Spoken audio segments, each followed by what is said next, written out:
Welcome to Immigrantly, the podcast that explores the intersection of identity, culture, and belonging. I am your host, Sadia Khan. I hope this episode finds you well as we dive into the joys and challenges of the summer season ahead. Now, to be honest, the start of summer and warmer weather is a time of both excitement and, for me, a touch of trepidation. And I'll tell you why. I'm not the biggest fan of scorching temperatures. I grew up in Pakistan where the temperatures in summer can go as high as 120 degrees Fahrenheit. So yeah, I don't like it, but I'm learning to find ways to beat the heat. Eating watermelon is one such remedy.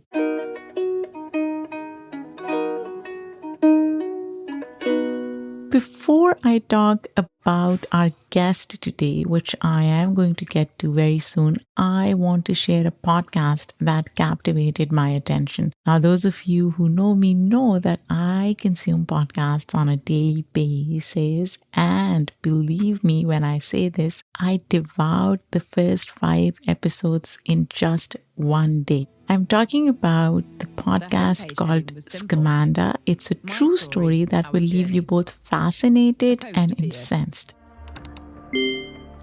What the heck is Hodgkin's lymphoma? My goal with this blog is to not only keep friends and family in the loop, but serve as a resource to all those newly diagnosed. Doctors don't provide great detailed information, and the internet is not your friend when you're diagnosed with the disease.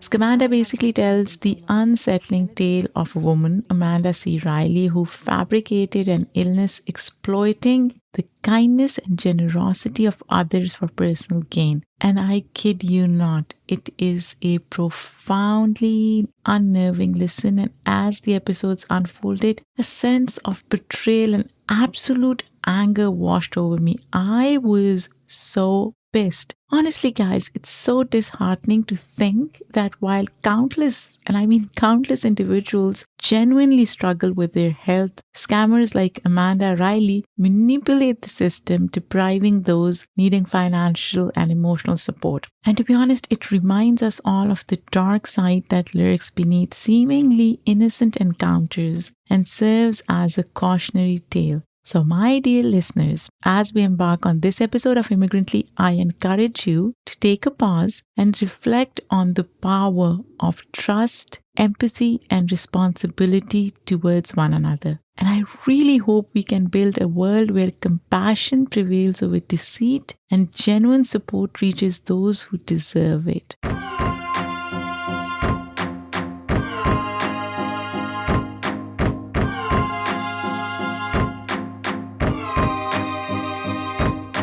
Talking about genuine people, stories, and ideas, my today's guest is a trailblazer of sorts in creating authentic stories through comedy. Anna Hossnieh is a writer, producer, and podcaster. More specifically, she's a comedy producer at iHeartRadio of several podcasts like Couples Therapy, The Daily Zeitgeist, Creature Feature, and so many more. She's also the co-host of the podcast Ethnically Ambiguous, where she talks about what it is like being a child of immigrants, coping mechanisms she used in her past that resulted in turning points in her life, and other random yet incredibly interesting topics like going to Magic Mike Live. In this episode, we talk about her personal obsession with reality TV, what got her into comedy, life as a child of Iranian immigrants, and some of her inspirations that she looked up to. So let's get started.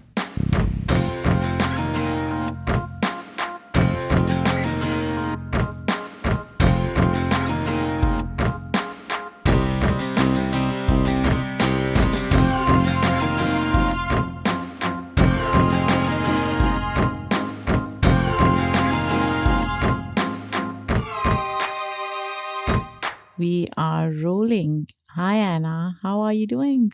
Good. How are you? I'm good. How's the weather in LA? We're in some sort of June gloom right now. It's nice, but it's overcast. But we do get a sunny day here and there. interesting because we have an overcast as well. The thunder, in fact, is roaring. Really? I hope we don't get that noise in our episode. But yeah, it's crazy. Last week there was smog and haze, and this Right. week we get thunder. Yeah. New York was really going through it last week with those fires. It was, and it's interesting because that particular day I was in the city to be on some other podcast. Mm-hmm. It was almost dystopian. I've never seen New York like that. Yeah.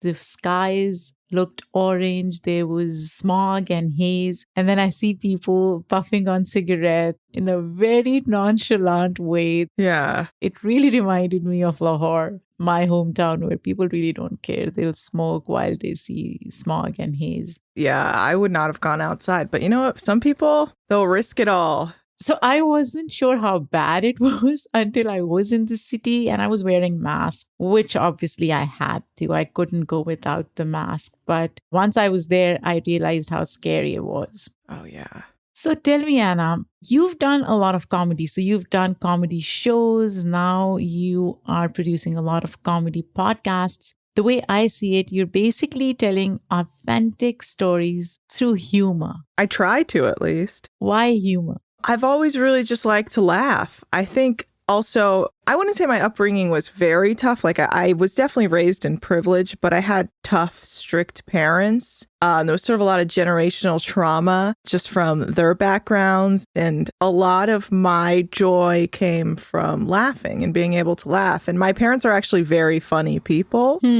My dad's a very goofy guy. And my mom, she has very, very dry humor. She's very sarcastic.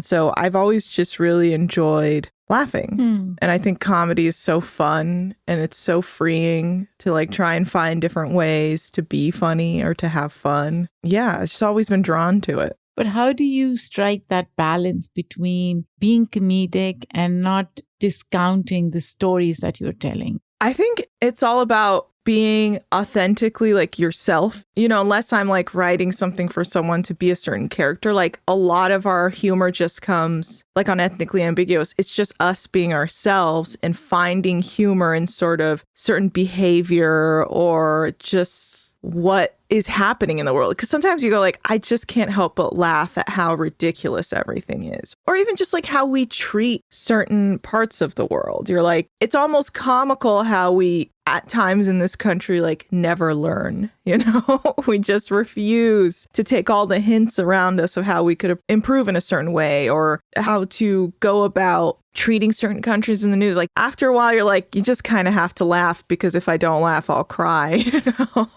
Why do you think people refuse to do that in America? Why are they not taking those hints? I think as a country, we really struggle to change. Like, I think, we have this progressive side of the country that really is sort of taking in what's happening around the world. People are becoming a little bit more empathetic. People are listening. We're starting to care more. But then, like, you see this whole progressive side, and then you see, like, a whole other side that's like, no, I don't want to change. I like how my country was. The status quo is important. I can't understand that side in the same way that they can't understand our side, And I think that's the biggest struggle in this country is like, we are such individualists that we just refuse to see the other person's side. Like, I refuse to understand why someone wouldn't want to, I'm like, why wouldn't you want to change? Like, why wouldn't you want to change for the better with the like climate of the country? Like, why don't you want to help? Why don't you want to acknowledge certain things that are happening? And then the other side's like,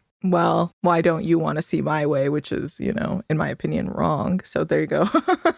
I don't know. I think we're all so stubborn in our way of doing things. And I guess that's the American way, is to be stubborn, really. That is the American way. But I also think the other side is mostly comfortable in the status quo, right? Yeah. They have the privileges that marginalized communities don't have. So there isn't much at stake for them through change.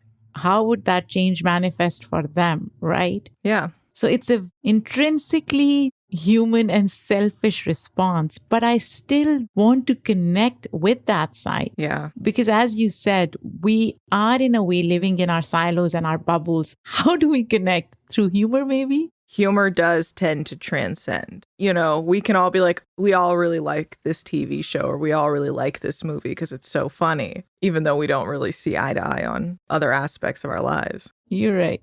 Do you have any comedic inspirations, something that really influenced you when you were producing comedy shows and now that you're producing podcasts? A lot of my sort of comedy inspiration comes from like stuff that my parents showed me. Like growing up, my dad really loved Gene Wilder and Richard Pryor. Like my dad really enjoyed these comedians and would show me a lot of their work. It almost is like I've always been very inspired by sort of like older man humor, if it makes sense. Like I've always found that very interesting of how these older men were able to project their comedy onto younger generations. Like I found Gene Wilder is always such like, his comedy is so goofy. There's these movies that he's done that are just so odd that you're like, it's funny. Like they're a very interesting style of humor that you maybe wouldn't see from like a Bill Cosby type, which his humor was all about like his family and being a father. But then, you know, you go and you see like Gene Wilder is doing bits about like, you want to see the fastest draw in the world, and he's just not even moving his hand. And he's like, you want to see it again? And you're like, he didn't even move his hand. That's the whole joke, is he's not doing anything. You know, he just found a very interesting way to bring you into this like very silly humor. And I think a lot of my humor is inspired by that. I sort of like very odd, silly comedy. Older men comedy. Yeah, I don't know. It's almost like dad jokes in a way, but not, because they were also like all beyond, you know, like Gene Wilder was ahead of his time. Alan Alda was a very interesting comedian. I watched a lot of MASH growing up because that's just what my dad liked. You're absolutely right. Whatever our parents watch, we tend to have some kind of, I don't know, endearment towards that. My dad used to watch a lot of Western movies, and I don't know why. And most of them were very problematic. If I were to go back and watch them today. Yeah. And yet Western movies invoke certain emotions in me because of my dad.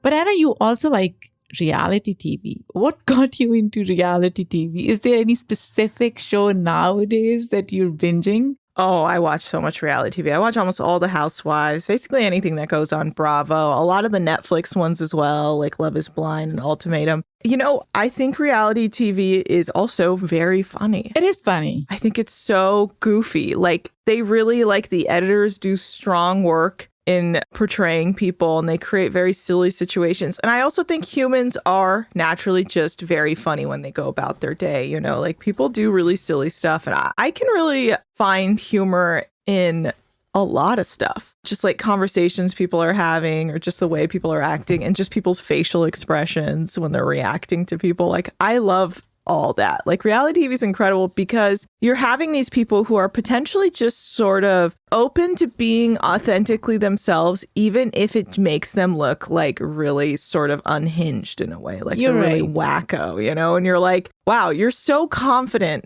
in this sort of behavior that I can't help but respect you because I could never do that. Like I would never want to show myself that openly on a reality television show because people really go for it. They'll show their true emotions. They'll be like, you know what? I've had enough and I'm going to like start yelling at you. And you're like, whoa, really? Like that's the move? And that's, I find very interesting. I'm very entertained by that because I'm like, good for you. Like you're just being yourself. And you're letting us watch it. But how much do you think it's scripted, though? I wouldn't say it's scripted, but I would say it's very like storyline based. So I don't know how scripted it was in the early days. I think it's become more scripted because it's become more popular.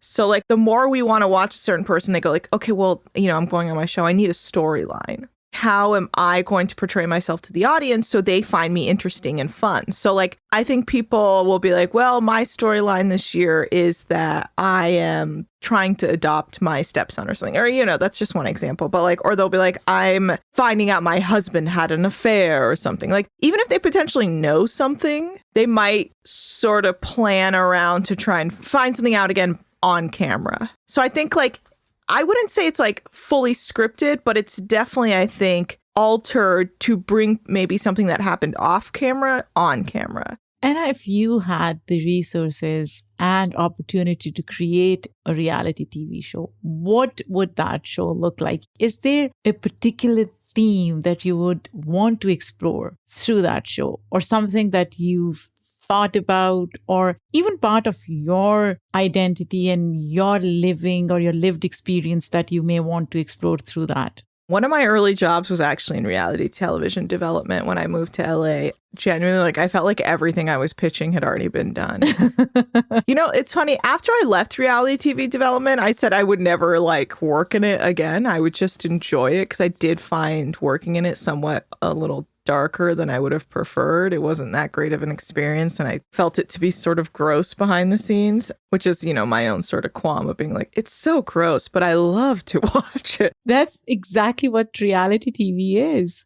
Honestly, I don't know. I don't know what I would do myself. I think I really pushed that away from me. I can't think too much about it because I'm like, it's too dark behind the scenes. I don't want to be involved. The one that I'm really enjoying is Indian matchmaking. It's problematic in some ways, but I'm so glad that it has, in a way, mainstreamed arranged marriage, or the concept of arranged marriage, which was considered so alien in American psyche, right? Yeah. And I grew up with that concept. So I am glad that it exists and it's been mainstreamed and people are enjoying it. It's pretty fun. And I'm a fan of Sima auntie. So if she's listening, I really want to interview her. My favorite thing about her is how she's so unimpressed when anyone has like standards. They're like, this is what I'm looking for. She's like, you can't have that all. 50%. That's all I can give you. And the funny thing is, you're absolutely right. She has statistics to back it up. And I don't know where she gets those statistics from.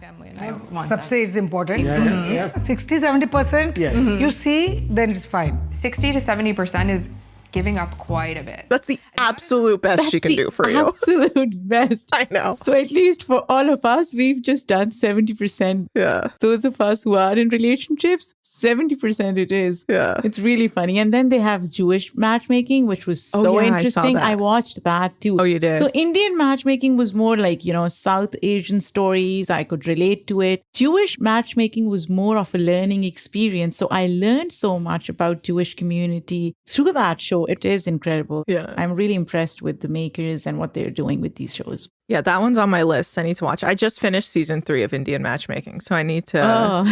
I got to start watching Jewish Matchmaking. Yeah, I watch all of them.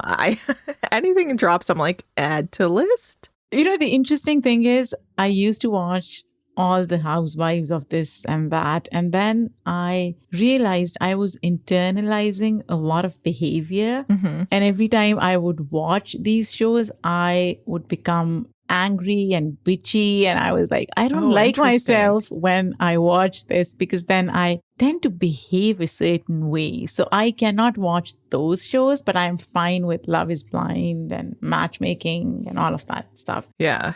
Anna, I was listening to a podcast interview of yours, and you talk about your upbringing, how your childhood was not normal in a way because of the food that you ate and the culture that you had within the confines of your home. And it got me thinking, the term normal, it just did not sit well with me. And I know a lot of us use that, right? Especially children of immigrants say that their childhood was not normal. Mm-hmm. But to me, the term has such negative connotation, right? Mm-hmm. Because what you're saying is what's not normal is probably not good, because a lot of times people will conflate not normal with not good. But what you were experiencing at home is your parents' normal. Mm-hmm. It's Iranian culture's normal. So do you think that word does injustice to the idea of saying that your experience was uncommon or it was unique rather than normal? Yeah, normal is what is like projected on me by like the outside world. And as a child, I'd be like, oh, I don't fit in.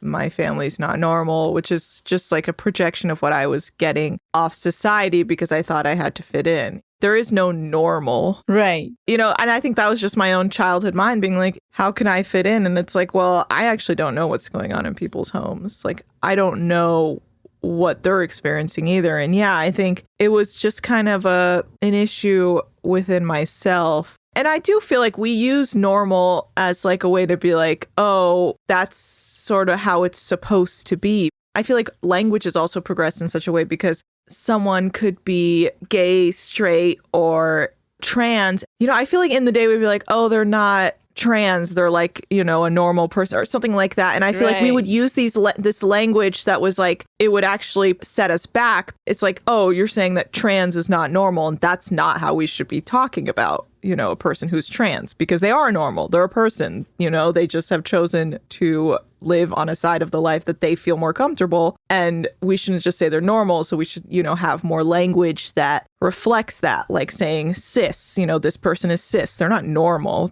We're all normal. We're all humans existing, you know? So I do find that we do throw around the word normal, and we are sort of progressing past it. And I do want to progress past it myself, because now I don't really feel like I wasn't normal growing up, you know? Like that wasn't really the case. We were all normal. I was just feeling I didn't fit in because I was the only Iranian. You talk a lot about this on your podcast, Ethnically Ambiguous, right? And you mentioned in an interview that you want, through this podcast, to inform people about what is going on in the Middle East, and normalizing Middle Eastern culture and Islam is a big part of the show. Why is that goal so important to you? In my case, like after the Iranian Revolution, things were kind of terrible for Iranians. Like people had such an interesting view about Iranians that wasn't positive. And then you have like 9/11, like you have these sort of moments in history that basically change the perspective of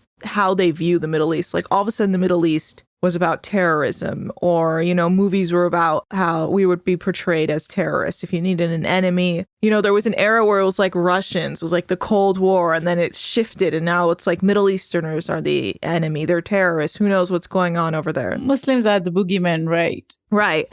And I grew up with that, and it was the status quo, and I was always like, well, I feel like I'm always trying to explain to people, tell people like, well, it's not really like that. Like, I've been to the Middle East, like it's not war torn. Like, you know, there are certain areas, but a lot of those areas are war torn because of America, you know, like we're feeding weapons into that region, you know, we're going in there and being like, we'll save you. And it's like, the reality is we're just causing more problems and, you know, disabling further what's going on. And it's all just one like very horrible cycle that we refuse to exit. And after a while, I realized like, oh, well, I could have a platform, you know, like I have access right now because I'm working in podcasting. We should just make the podcast and try and do it. And I think the big push was when Trump took office. So this was early 2017. I was in Iran when he did his whole Muslim ban thing. So I'm sitting in a country that he's saying is like banned. And I'm like, I'm an American citizen. Like, how dare you? And also I'm like reading the news, I'm watching all these different Middle Easterners, people from the Swana region, be harassed trying to come into this country, being held by customs, saying like, you can't come in, you have a green card. It's like, well, guess what? In this country, a green card means you're allowed to be here. Right. All of a sudden, because you were in, I don't know, like Iraq, like you can't come into this country. Like, what are you talking about? This is horrible. It's like all of a sudden now we're once again being painted in this way. And at the time I was like, 2017, how are we still acting like this? It's 2017. You know, obviously 4 more years to come, we'd be like, okay, this is the country we're living in. It's very divided. It's gotten a lot worse, though. Yeah. You see a lot more divide. You see a lot more bigoted rhetoric. Yeah. Because it's been normalized ever since Trump took office, right? Yeah. People thought it will just go away once he leaves. It hasn't. It has stayed. It opened the door for us to be like, oh, this is very real. This is how people feel in this country. We were so naive back in 2017. We had no idea. I was able to come back into the country, obviously, but it was a process. And it was probably the most stressful time of my life. Like, I remember while I was there, I was so stressed out about the idea of re-entering the country because we didn't know what it was going to be like. Yeah. I was so stressed out about everything going on that I didn't even get my period for a month. Like my body was shutting down. Like I was that internalized, like all the fear and what's going on. And like, I don't even think I closed my eyes during the flight to LA. Like I was so nervous. And I remember when we landed, we all started to get up and they came in and said, everyone sit down. And I was on a Turkish Airlines flight. So I was like, they know we're coming from a certain region in the world that is not really, looked upon well right now. And they came in and they just one by one picked up all the sort of like young men who would fall under the criteria of what a terrorist could be. Oh my and pulled them off the plane. And I was like, oh my God, like we are in this world again. Like this is happening again. They are pinpointing men that they think could be terrorists and pulling them off the plane before anyone else and taking them to an undisclosed location. I'm like listening to people's parents being like, where did you take my son? That's my son. Where did you take my son just now? And then being like, we have no information. And this was happening where? As soon as we landed into LAX. Oh, wow. It was either late February of 2017 or early March. I can't remember exactly when I came back. So this was basically happening in the US. This was in the US. Wow. So it's probably like a month after he did the Muslim ban, because I was in Iran that year for like a month and a half. And at that point, it had somewhat calmed down in the media, but it was definitely very much behind the scenes. They were definitely still targeting and profiling people. I remember being like sick, like you can't do or say anything. And to be clear, that profiling has continued for the last 23 years. It hasn't stopped. Democrats or Republicans, they have not stopped profiling. No. During Trump's time, of course, it was more blatant and it was normalized and it was more in your face. But these things are happening. And there are very few people who are talking about this stuff. Yeah. Anna, why did you go to Iran? It was the 1-year anniversary of my uncle's death. It's hard to travel to Iran because the time zone, it's like your whole day flips. So you have to stay for a while in order to, like, it takes me about a week just to adjust my body. Same as going to Pakistan. Oh, yeah. You have to go at least for a few weeks. Yeah. Otherwise, it's not worth the trip. Yeah. So do you have family back home? All my family's back home, yeah. So how was the experience in 2016? In 2016, it wasn't bad. 2017, there was definitely an energy where all my family was being like, welcome to be living under a regime. And I'd be like, wait, what? Because they were like, Trump, good luck. And I was like, oh, no. But that's actually the last time I went back. The amount of stress I had there because he had called the Muslim ban, and there's just so much going on. We all just sort of decided we wouldn't go back when Trump was still president because it was just so stressful. I was going to go back again February 2020. My mom ended up going, and then COVID happened and my mom got stuck in Iran for a while because the flights all kept getting canceled. So she was there early February and then was stuck until about like late April. We couldn't get her out. So I haven't gone back. I do plan to go back because this is the longest I've waited to go back.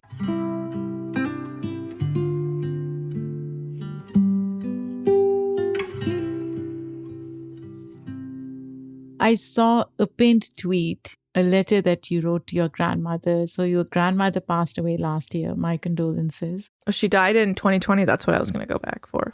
Oh, she died in 2020. Yeah. She died early February 2020, yeah.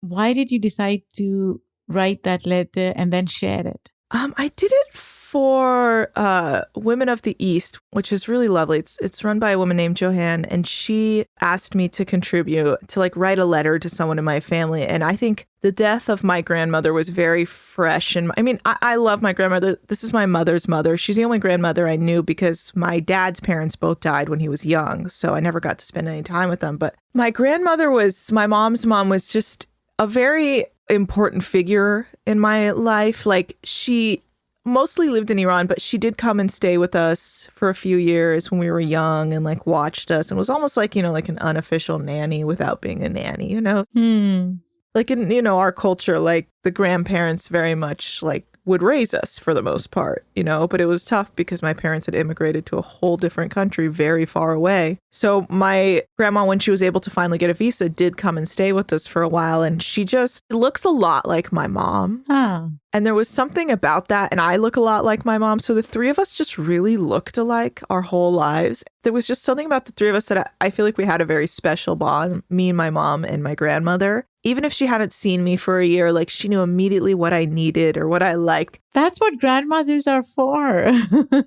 Yeah, we were very connected in that way where it's like I might not see her for like a minute because of travel, but then when I would see her, we'd almost like immediately fall back into like our routines, you know? And I really loved her. She was just such a kind woman. She always cared about us. She always wanted to take care of us. And I think it was very hard for her to have us so far away as like the only grandkids she never really got to see. And yeah, and I was very devastated when she died because early 2020, I had spoken to her on the phone and I said, this is the year I'm finally going to come back and see you again. And then she died like a month and a half later. And I was devastated and I couldn't go to her funeral. I was going to meet my mom in Iran and then COVID happened. I do hope to go back and at least visit her grave, you know, because she was a very, very special woman. Anna, what is about Iranian identity or Iran that people in America don't understand? Is there anything particular that they get wrong always?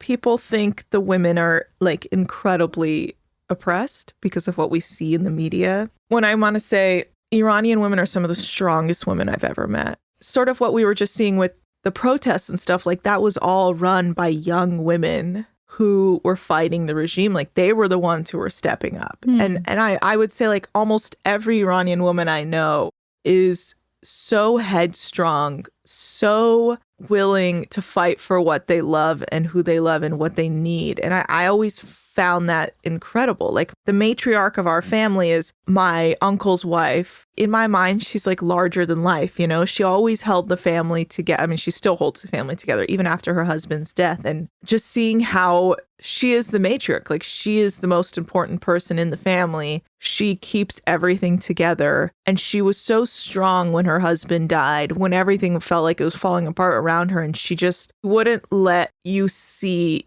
her crumble. Like she was so like, I'm here to take care of you, even though her husband just died. But that's just how they are intrinsically. They're just here to provide and to take care of you and to make you feel at home no matter what. Is it true that Iran has one of the highest literacy rates among women? I believe so, yeah. The women of Iran are very smart. A lot of them are in university. A lot of them are, you know, studying to become engineers and doctors and scientists. And they have strong STEM fields out there. Like they work really hard. Honestly, Iranians are so smart. It's very incredible. I don't really always include myself in that, but I do think they are so smart and they work really, really hard. And I think even in like the early 70s, before the Iranian Revolution happened, Iranian students were the majority of foreign students in the country. Like they all left Iran to go study. And I think that's why we have such an incredible, vibrant Iranian population in the United States right now. And you know what? It's so wrong to devalue that agency.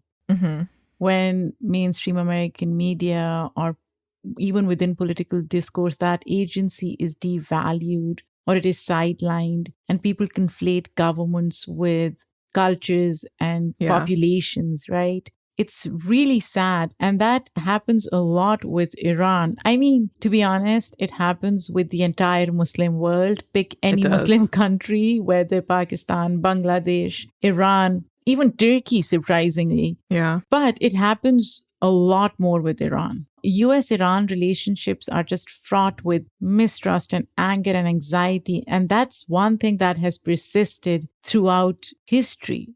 And it's not going away anywhere. And it must be so painful for Iranian diaspora and Iranian population, right? Yeah. Especially with like sanctions on the country. Like a lot of these people in Iran have to survive without the influx of goods and supplies coming into this country. Like that country fought hard when COVID hit. We lost a lot of people in that country. A lot of our doctors died because they didn't have the right amount of PPE to protect themselves, but they still went to work every single day and tried to help. And, you know, we lost many lives and they fought hard to help their country, even when their government wasn't necessarily being the most helpful in that situation. So I think they're a strong group of people. Yeah. And these sanctions impact Iranian population, Iranian people a lot more than it really impacts the government. And that's the distinction that I hope people in the US can make and understand. Yeah. Oh my God, can you hear the thunder roar? Yeah. It's crazy. It's so dark outside right now. Like it's 1:44 p.m., but it seems like it's night. It's crazy.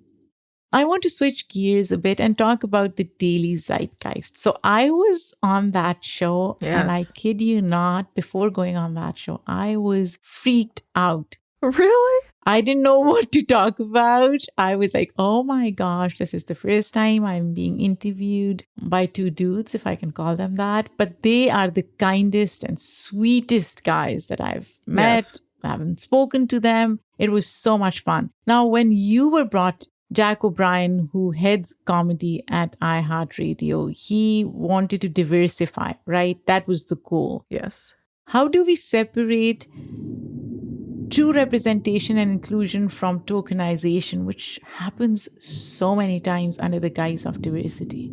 Yeah, I mean, we're really seeing that now. A lot of companies are like, we hired a whole diversity team. And as soon as things got tough, they were the first people we laid off. And you're like, okay, that's not really how that works. Yeah, no, Jack. So I met Jack probably like 2015-ish. He hired me. We worked together at Cracked.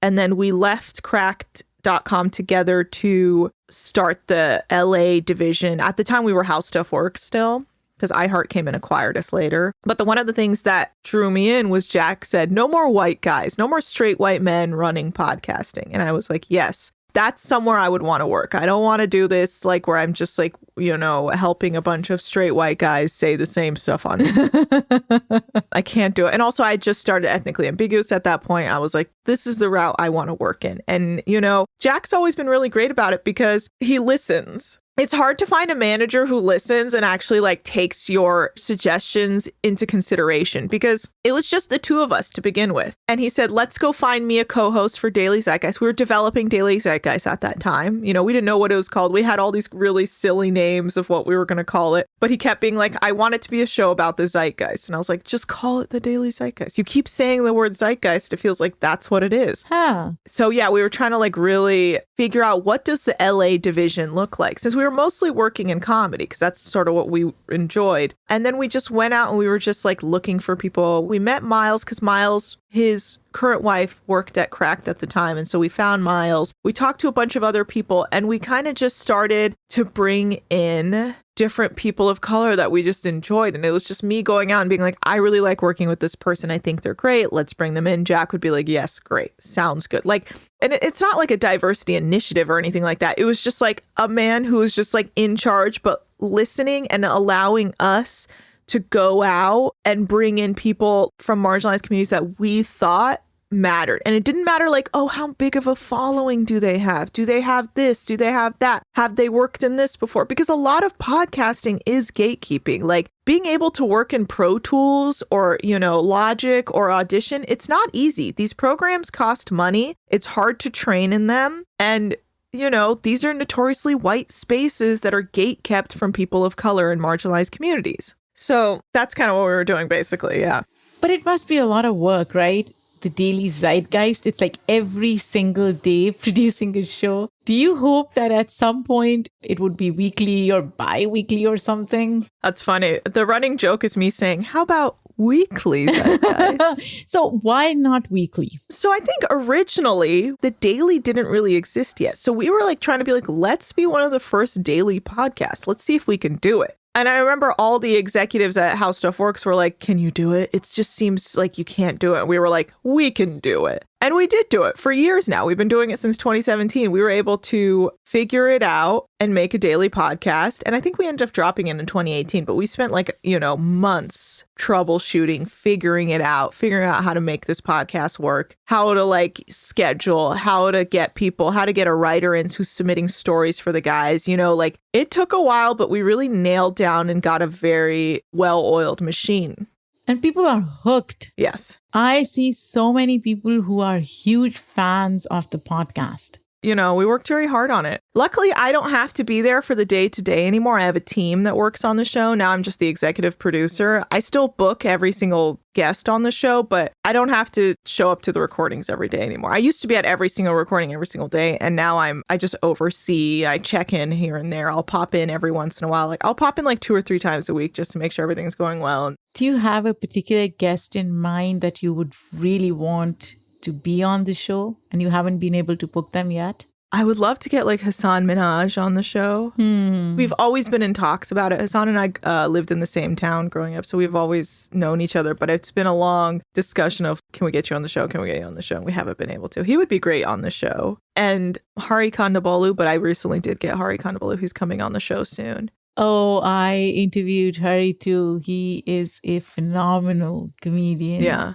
and conversationalist. I think he's going to be great when he comes on. I've been wanting to get him on for a while. And I would love to get Reza Aslan on. He's come and done Ethnically Ambiguous, but I never got him on Daily Zeitgeist. I should reach out and see if he would do Daily Zeitgeist. If you have his contact, if you could share it with me too. I will.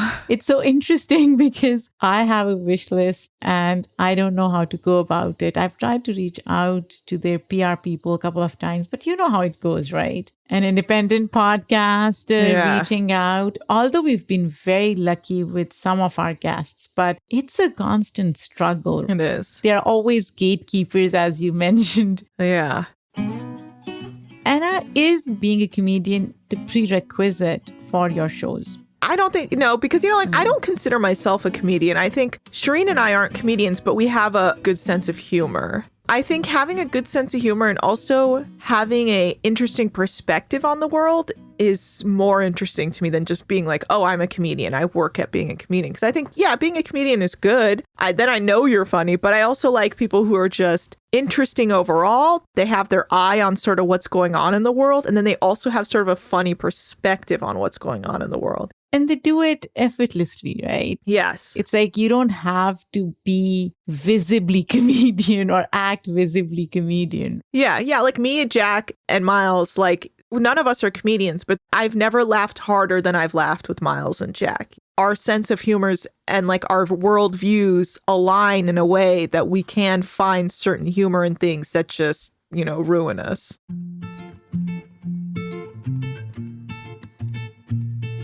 And in the end, if you were to define America in a word or a sentence, phrase or a paragraph, you pick.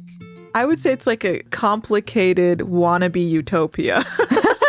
That's what I would call it. Oh my gosh, that's so good. Because it is this world that is so looked upon, like America. That's where you go to make it. But it's this very complicated, and it's almost like a wannabe of what we used to be. I'm probably going to borrow this from you, Anna, and use it in a lot of places. Feel free. I love it. That's so true. Thank you so much for coming on Immigrantly, Anna. It was such a pleasure. Thank you. I really appreciate it. It's an honor to be on Immigrantly. It really is.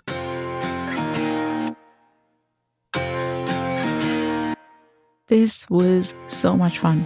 Don't you think so? Anna is such a good sport, and I had so many interesting moments, especially about the term normal and how we can replace it with something like uncommon or unique, which is more palatable and more positive. What did you guys think of the episode? I know I always ask this at the end of each episode, but I'm really curious to know. Now, if you don't like writing emails, just send me a voice memo talking about how this episode resonated with you, what parts of the episode you really enjoyed, and what parts we could work on a little more. This episode was produced by me, written by Ernio Harris and me. The editorial review was done by Shay Yu, our incredible editor, who, by the way, moved from New York to LA, is Hazik Ahmed Farid. And the theme music for this episode and for Immigrantly is done by Simon Hutchinson. Please do not forget to follow us on Immigrantly's Instagram, TikTok, Twitter. You can find links to all these on our social media in show notes. And there is another link that you could easily click on, which is a link to Apple Podcasts, and give us a 5-star review. Until next time, take care.